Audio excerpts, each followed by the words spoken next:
Another hack politician. You call Donald Trump a hack? He's a hack You're politician. in He's trouble probably now. going to make Elizabeth Warren his vice presidential nominee. And you know what? The politicians don't want to go at Trump because he's got a big mouth and he's afraid he's going to light him up on Fox News and all these other places. But I'm not a politician. Bring it. All right, so why is he resonating? You're an Why is he inherited money resonating? dude from Queens County. Bring it, Donald. I'll tell you who he's going to be president of. You can tell Donald I said this. The Queens County Bullies Association. I don't like the way he talks about women. I don't like supporting another candidate. I should have never said that about him. So, Mr. President, if you're listening, I personally apologize for the 50th time for saying that. But here's the wonderful thing about the news media. That was 3 minutes of my life. He's never forgotten it, and you've never forgotten it. But, you know, I hope that someday, Mr. President, you will forget it. Why do you need to know who worked on global warming? No, I think look. I mean, I know that the current president believes that the human beings are affecting the climate. There are scientists that believe that that's not happening. I think that the for me overwhelming personally, consensus in the scientific community is that Chris, let me man's finish. actions have an impact on science. Chris, so you there have was to an correct that overwhelming- whenever it comes out. Go ahead. Chris, there was an overwhelming science that the Earth was flat, and there was an overwhelming Called science ignorance. that You learn over time. We were the center of the world. 100%. You know, we get a lot of things wrong in the scientific community. You and I both know that. I'm offering my own. I'm telling you that there is a consensus within the scientific community. but when you say, I don't know, that means you're ignoring the consensus in the scientific community. I'm saying just be straight about it. But you're not letting me finish. Let me just move on to something else, though, which is... I didn't say that. I said I'm not You said you don't know, about it. and I'm saying the scientific community I does. don't. But you're saying that you do, and you're saying the scientific community knows, and I'm saying people have gotten things wrong throughout the 5,500-year history of our planet's government. 72% of the United States thinks that we're going in the wrong direction.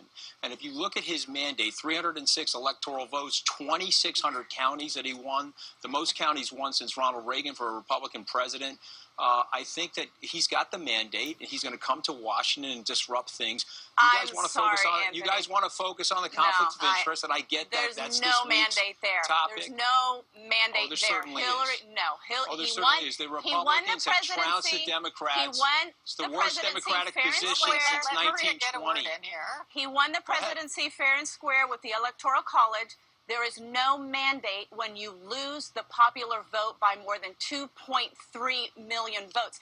And by the way, I know that is something that really raises the ire of the president-elect, because that is another thing that he tweeted about, and it's an outright lie. And when you have the president-elect tweeting outright lies, what kind of president of the United States are we going to have when he doesn't understand that his words can move markets, his words can start wars. Exactly, and Maria, the outright lie is that millions of people illegally voted for Hillary Clinton.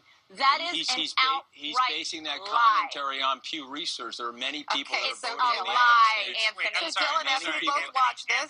Dylan, I know you're upset about the election, but let's have a civil discourse between each other.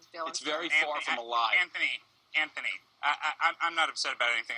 There's just one thing that we do, and we call out facts and lies. There are two lies. One, there is absolutely no evidence that millions of voters voted illegally and that would have given Donald Trump a popular vote victory. And as for the mandate, Donald Trump's margin of victory in the electoral vote, as Nate Silver, the statistician, has pointed out, is the 44th largest margin of victory in the history of presidential elections, which is not a landslide or not a trouncing by the Republicans. And Dylan, with winning all by due respect to the both of you, the Democratic Party is in its worst position in state legislatures, in the governorships, in the House and Senate, and the presidency. They're in their worst position since 1920. So if you guys don't think that's a mandate, that's okay. Stay in your position. Stay in your position, and you'll see real change. When you have, you'll see the American people super happy about that. Anthony, when you have the majority of the American people voted for somebody other than Donald Trump, it's not a mandate. All of us are there to serve the President of the United States and his agenda.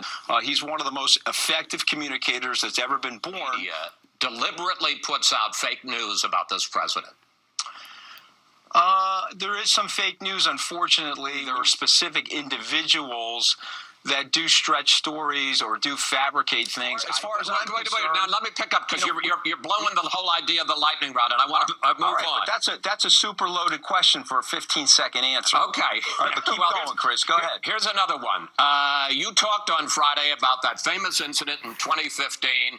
I know you're going to shake your head, where you called President Trump a hack politician, but I looked at the tape.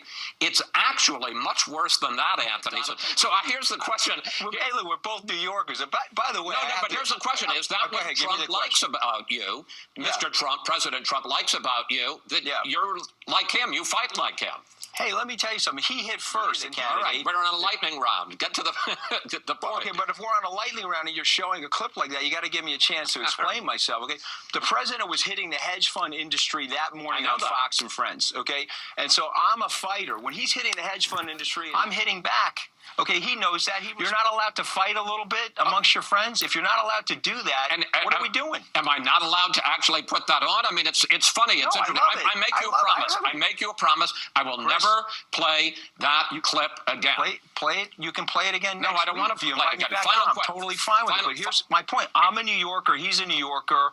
We're allowed to go at it a little bit. I'm a New Yorker too, so that makes three of us. Somebody said to me yesterday, I won't tell you who, that if the Russians actually hacked this situation and spilled out those emails, you would have never seen it. You would have never had any evidence of them, meaning that they're super confident in their deception skills and hacking. My point is, all of the information isn't on the table yet. But here's what I know about the president. Wait, Anthony. Let me finish. Well, you're making a lot of assertions here. I don't know who this anonymous person is that said that if the Russians had actually done it, we wouldn't have been able to detect it.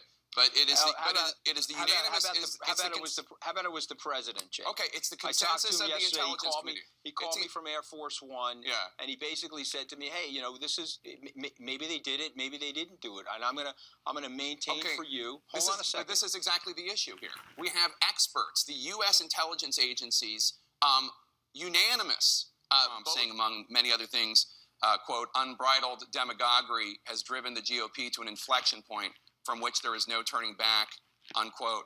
A lot of people, Anthony, will read that op-ed. They'll read the tweets that you spent the weekend deleting that were pro-gun control, pro-action on climate change, and they'll think, wow, this guy's willing to suppress everything he believes in order to get close to power. What is your answer? What is your answer to that?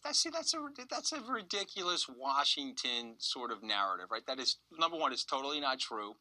Number two, all I'm doing by deleting the tweets is sending people a message. Here's what I hate about I hate a lot of things about Washington, but we only have a 1-hour show. But let me tell you one of the things I really hate about Washington.